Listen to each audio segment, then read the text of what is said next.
There is something deeply revealing about the moment you refuse to beg, because sometimes the person who hurt you isn't waiting for you to understand them. They're waiting for you to come back, to apologize, to plead, to say, please don't leave me. And when you never do, something inside the entire dynamic changes, because your silence doesn't simply deny them a response. It denies them the role they expected you to play. And what happens next may reveal something you couldn't see while you were desperately trying to keep the relationship alive. So listen carefully. If you've ever found yourself wondering, why didn't they just talk to me? Why did they wait for me to chase them? Why did they seem so certain that I would eventually come crawling back? You need to understand something. This isn't necessarily about how deeply they loved you.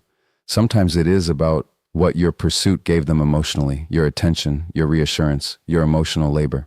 Your willingness to repair what they damaged. And when you stop providing those things, the relationship begins to reveal its actual structure. If you've experienced this, stay with me, because the most important part isn't what happens inside them. It's what finally begins happening inside you. One of the most painful realizations in a relationship with a narcissistic person is discovering that they may have been waiting for you to beg, not because begging would repair the relationship, but because it would reassure them that they still had power over your emotions. When someone has become accustomed to your attention, your apologies, your explanations, and your attempts to restore connection, your pursuit can become a form of emotional validation.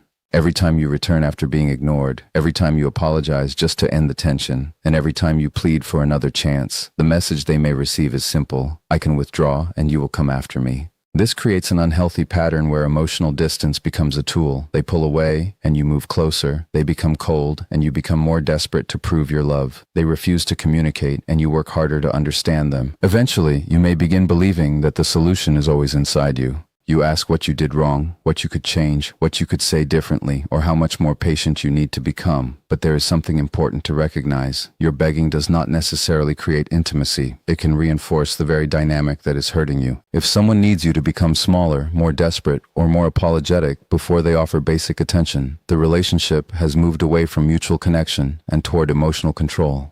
And when you finally refuse to participate, the pattern is interrupted. You don't send the long message. You don't plead for another conversation. You don't chase after someone who deliberately created distance. That silence can feel terrifying at first because your nervous system may have become accustomed to repairing every rupture immediately. Yet with time, you begin learning that discomfort is survivable. You discover that you can experience someone's withdrawal without abandoning yourself to regain their approval. You can care about someone and still refuse to beg for basic respect. And that is where your attention begins moving away from controlling their response and toward protecting your own emotional dignity. Your refusal to beg can break an emotional script that the other person had come to expect. In a relationship built around control, there can be a familiar sequence. They withdraw, become cold, create uncertainty, or withhold affection, and you respond by chasing, explaining, apologizing, or trying harder to restore the connection. Over time, both people can become accustomed to their roles. One person creates distance, while the other works desperately to close it. When you suddenly stop playing that role, the entire pattern changes. They may have expected another message, another apology, another attempt to prove your love.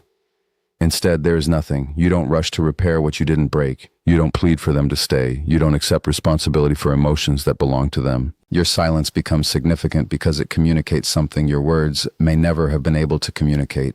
You are no longer willing to sacrifice your dignity just to maintain access to someone. This can be especially difficult because your decision may initially feel less like strength and more like loss. You may still want to contact them. You may replay conversations and wonder whether you should have explained yourself one more time. You may even feel guilty for refusing to chase. But those feelings don't necessarily mean you made the wrong decision. They may simply reflect how deeply the old pattern became embedded in you. The important shift is that you stop measuring your worth through their reaction. If they become angry because you didn't beg, that anger doesn't automatically mean you were cruel. If they suddenly become interested again, that doesn't automatically mean they have changed. And if they remain silent, their silence doesn't prove that you were unworthy. Your refusal to beg creates an opportunity to see the relationship more clearly. Without your constant pursuit, you can observe what the other person actually chooses to contribute. Do they communicate honestly? Do they take responsibility? Do they show consistent care? Or do they simply wait for you to return and restart the same cycle? The moment you stop chasing is therefore not about defeating another person. It is about discovering what remains when you stop carrying the entire relationship by yourself. Silence can reveal something that constant communication often hides. When you are emotionally invested in someone, you may spend enormous amounts of energy trying to understand their behavior, explain their intentions, repair misunderstandings, and keep the connection alive. You can become so focused on preserving the relationship that you stop noticing whether the relationship itself is actually providing emotional safety. You keep thinking, if I explain this better, maybe they will understand, or if I show them how much I care, maybe they will soften. Your attention remains fixed on fixing the connection rather than examining what the connection is doing to you. When you stop chasing, that distraction begins to disappear. There are fewer conversations to analyze and fewer reactions to interpret. In that quiet, you may finally notice the pattern that was operating underneath everything. Perhaps affection appeared when you complied and disappeared when you expressed a need. Perhaps conflict was followed by withdrawal instead of communication. Perhaps you were repeatedly placed in a position where you had to prove your loyalty while the other person avoided accountability. Silence doesn't magically reveal someone's hidden intentions, and it should not be used as a punishment. Its value comes from creating enough emotional space for you to observe reality without constantly trying to influence it. You begin asking different questions. Not, how can I make them come closer, but what happens when I stop doing all the emotional work? Not, how do I make them understand me, but are they willing to understand me? That shift can be uncomfortable because clarity often arrives after hope has started losing its protective illusion. You may recognize that you were responding to potential rather than consistent behavior. You may realize that you were holding on to occasional moments of tenderness while minimizing repeated experiences of confusion, disrespect, or emotional instability. This doesn't mean every difficult relationship is automatically abusive or that every silent period proves manipulation. People can withdraw for many reasons. What matters is the larger pattern and whether both people can communicate, repair, respect boundaries, and take responsibility. When your silence comes from self-respect rather than revenge, it gives you something valuable, enough distance to hear your own needs again without another person's reaction drowning them out. The urge to chase someone who is pulling away can feel incredibly powerful, but sometimes that urgency is not simply a measure of how deeply you love them. It can be connected to a much older fear. The fear of being abandoned. When someone becomes distant, your mind may immediately interpret the distance as danger. You may start thinking, what happened? Did I do something wrong? Are they leaving? What can I do to make this right? Before you have even understood what is happening, you may already feel compelled to reach out. This reaction can become especially intense when the relationship has been unpredictable. If affection was sometimes offered and sometimes withdrawn, you may have learned to work harder whenever connection felt threatened. Their attention becomes something you desperately try to recover. A message from them brings relief, while silence creates anxiety. Over time, you can mistake the relief that follows reconnection for proof that the relationship is healthy, when it may simply be the temporary ending of emotional distress. This is why chasing can become so exhausting. You are not only trying to connect with another person, you are trying to regulate your own fear through their response. If they answer, you feel calmer. If they reassure you, you feel worthy again. If they return, you feel safe. But that places your emotional stability in someone else's hands. The healthier response is not to shame yourself for having this urge. The urge itself contains information. It may be telling you that something inside you feels threatened. Instead of immediately acting on it, you can pause and ask, what am I actually afraid will happen if I don't contact them? The answer may reveal more than the relationship itself. Perhaps you fear being forgotten. Perhaps you fear being replaced. Perhaps you fear that their rejection confirms something painful you already believe about yourself. When you learn to sit with those feelings without immediately chasing, you begin separating love from fear. You can still care about someone without making their attention the condition for your emotional stability. You can miss them without pursuing them. You can want reconciliation without begging for it. And gradually, you learn that someone else's distance does not have to become a command that forces you to abandon your own boundaries. And if this speaks to something you've lived through, take a moment and comment, I don't beg anymore. Not as a message to them, as a declaration to yourself. Because this isn't about winning a psychological game, it's about ending one. There is a particular kind of relationship where one person becomes accustomed to the other person's emotional pursuit. Whenever conflict happens, you repair. Whenever distance appears, you close it. Whenever they withdraw, you reach. Whenever they become cold, you become warmer. Whenever they threaten to leave, you become more accommodating. And gradually, without realizing it, you begin carrying the emotional responsibility for two people. You may tell yourself that you're doing it because you love them. And perhaps you are. But underneath the love, there can sometimes be something else, fear. When you stop pleading for someone's attention, something important begins to happen inside you. You are forced to confront the emotional needs that were previously being directed toward the other person. As long as you are chasing, explaining, apologizing, and trying to restore the relationship, your attention remains focused outward. You are thinking about what they feel, what they might do next, why they changed, and what you can say to make things better. You don't have much emotional space left to ask what is happening inside you. This is why stopping the chase can initially feel uncomfortable. You may suddenly notice loneliness, fear, anger, grief, or insecurity that was being temporarily covered by the pursuit. The constant effort to regain someone's attention can create a sense of purpose. You always have something to fix. You always have another message to write or another explanation to give. When you stop, the emotional noise becomes quieter and the feelings underneath it become easier to hear. You might discover that you weren't only afraid of losing that particular person. You were afraid of what their rejection seemed to say about you. Perhaps you interpreted their withdrawal as proof that you weren't attractive enough, interesting enough, lovable enough, or worthy enough. Perhaps you believed that if you could just make them choose you again, you would finally feel secure. But another person's approval cannot permanently heal a wound created by believing you are not enough. Even if they return, the underlying insecurity can remain. You may simply become dependent on their next reassurance. This is where self-awareness becomes powerful. Instead of asking, how do I get them back? You begin asking, what am I actually needing right now? Maybe you need reassurance. Maybe you need safety. Maybe you need to grieve. Maybe you need to feel valued without having to perform for someone's affection. That realization doesn't mean your feelings for them were fake. It means you are learning to distinguish between genuine love and the desperate attempt to quiet an old wound. When you begin meeting your emotional needs with compassion, rather than chasing someone else for temporary relief, you become less vulnerable to relationships where affection is repeatedly used as a reward. You begin understanding that connection should add to your sense of self, not become the foundation upon which your entire sense of worth depends. When someone is accustomed to having emotional influence over you, your sudden refusal to chase can expose an uncomfortable truth. What they may experience as losing you can sometimes be less about losing genuine intimacy and more about losing access to the attention, reassurance, and emotional energy they receive from you. This distinction matters because not every reaction to your absence is evidence of love. In a healthy relationship, distance usually creates a desire for understanding. Someone may ask what went wrong, acknowledge their part, communicate honestly, and look for a way to repair the connection. But when a relationship is organized around control, the response to losing influence can look very different. The person may become preoccupied with why you are no longer responding the way you once did. They may test whether you still care, provoke a reaction, suddenly become charming, or attempt to reopen communication without addressing what originally caused the distance. This can be confusing because renewed attention can feel like proof that they finally recognize your value. But attention and accountability are not the same thing. Someone can miss your availability without being ready to treat you differently. They can miss your messages without understanding the pain they caused. They can want access to you without wanting the responsibility that comes with a healthy relationship. This is why it becomes important not to interpret every reaction emotionally. Instead, observe behavior over time. Are they taking responsibility without being forced? Are they respecting your boundaries? Are they willing to have difficult conversations without turning everything back onto you? Are their actions consistent, or do they become attentive only when they sense you are moving away?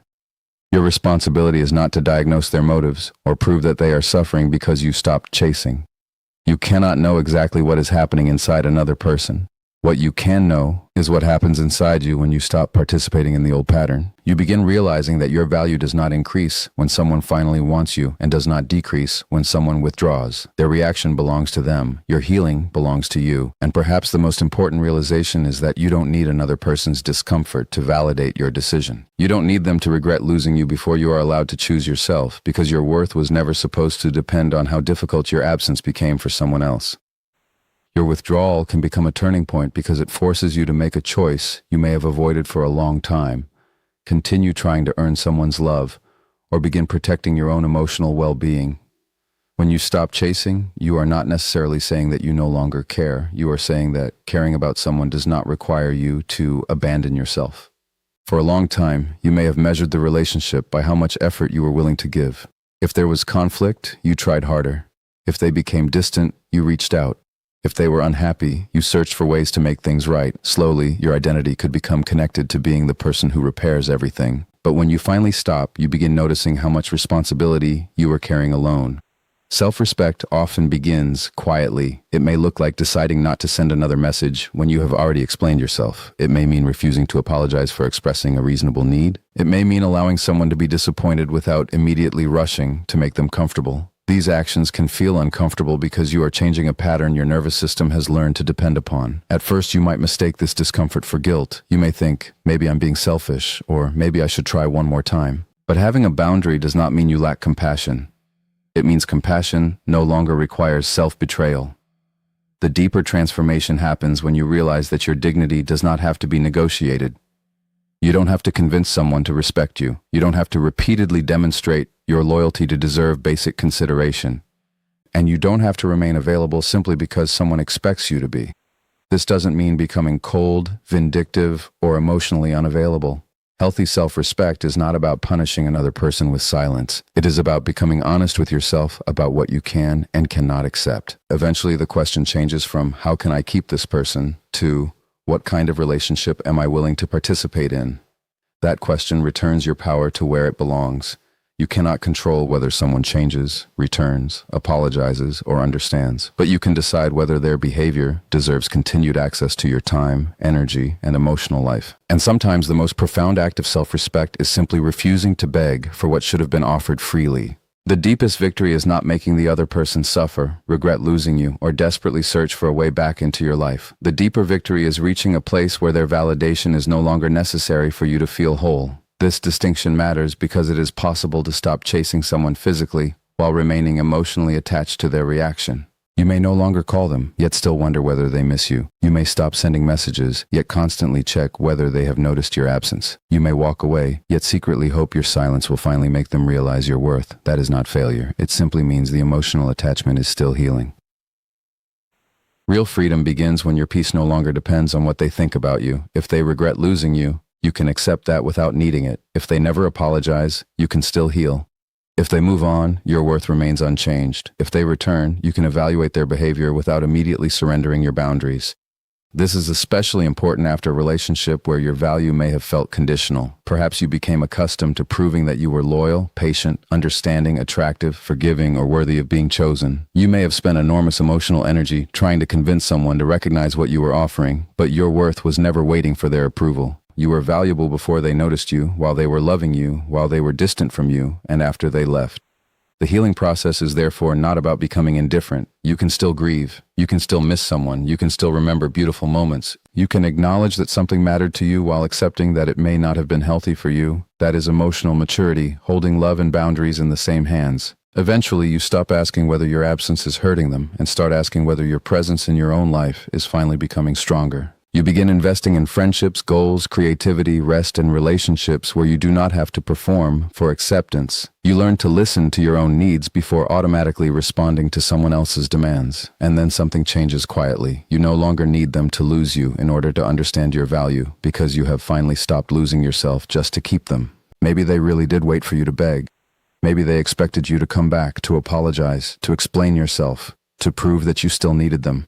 Maybe they believed that eventually the silence would become too painful and you would return to the old pattern. But you didn't, and that is where the story changes. Not because you defeated them, not because you made them suffer, not because your silence somehow gave you power over them. You simply stopped abandoning yourself. You stopped confusing anxiety with love. You stopped believing that someone else's withdrawal was an instruction for you to chase. You stopped measuring your worth by whether another person was willing to choose you.